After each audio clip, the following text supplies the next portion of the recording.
ओशो का ये विचार, सत्य बाहर नहीं पाया जा सकता, यह आपके अंदर है, हमें आत्मज्ञान और आंतरिक जागरूकता के मार्ग पर ले जाता है। ओशो मानते हैं कि सत्य की खोज बाहर नहीं बल्कि स्वयं के भीतर होती है। बाहरी दुनिया में हम जो कुछ भी देखते हैं वह केवल बाहरी वास्तविकता का अंश है, लेकिन असली सत्य हमारे मन और आत्मा के गहरे कोनों में बसा हुआ है।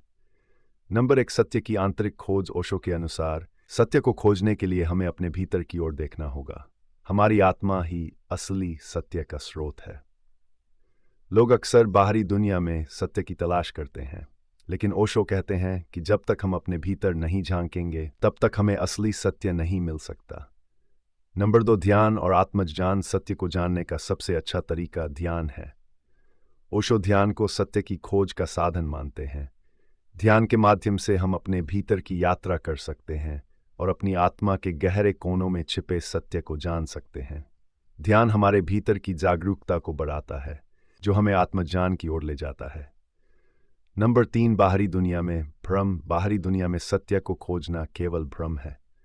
हम बाहरी चीजों में सत्य को पाना चाहते हैं, लेकिन यह एक असंभव प्रयास है।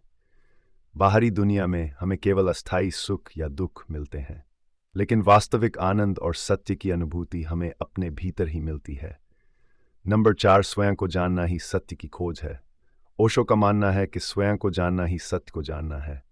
आत्मा की खोज ही असली सत्य की खोज है। जब हम अपने अस्तित्व को समझते हैं तब हम सत्य को समझने लगते हैं। स्वयं को जानो ओशो का एक महत्वपूर्ण संदेश है, जो आत्मज्ञान की ओर मार्गदर्शन करता है। नंबर 5, भीतर की ओर ध्यान केंद्रित करना। ओशो कहते हैं कि हमें अपनी ऊर्जा को बाहरी दुनिया से हटाकर अपनी आत्मा की ओर मोड़ना चाहिए। बाहरी संसार में जितना भी आकर्षण है वह अस्थायी है। ध्यान की मदद से हमें अपनी आंतरिक दुनिया को समझने का प्रयास करना चाहिए, क्योंकि सत्य हमारे भीतर ही बसा हुआ है।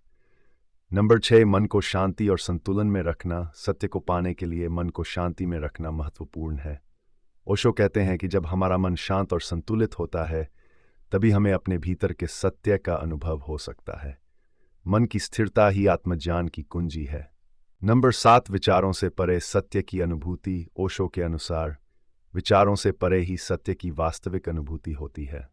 विचार सत्य को अवरुद्ध करते हैं क्योंकि वे बाहरी दुनिया से प्रेरित होते हैं। जब हम विचारों के पार चले जाते हैं तब हम अपने भीतर छिपे सत्य का अनुभव कर पाते हैं। नंबर 8, आध्यात्मिक जागरूकता। ओशो मानते हैं कि आध्यात्मिक जागरूकता ही सत्य की प्राप्ति का मार्ग है। जब हम अपनी आत्मा के प्रति जागरूक होते हैं तब हमें सत्य का अनुभव होता है। ये जागरूकता हमें बाहरी दुनिया से काटकर हमारे भीतर के सत्य से जोड़ती है। नंबर 9, धर्म, समाज और बाहरी मान्यताओं से परे सत्य। ओशो का मानना है कि सत्य किसी भी धर्म, समाज या बाहरी मान्यताओं से परे है। ये सब हमारे मन पर केवल एक आवरण डालते हैं। असली सत्य इन सब सीमाओं से परे है और इसे केवल हमारे भीतर की यात्रा के माध्यम से ही जाना जा सकता है। ओशो का ये विचार हमें प्रेरित करता है कि असली सत्य हमारे भीतर ही मौजूद है। बाहरी दुनिया में सत्य को खोजना केवल एक भ्रम है। जब हम अपने भीतर की यात्रा करते हैं तब हमें असली सत्य का अनुभव होता है। ध्यान, आत्मज्ञान और आंतरिक जागरूकता ही हमें उस सत्य तक ले जा सकते हैं जो हमारे भीतर छिपा हुआ है।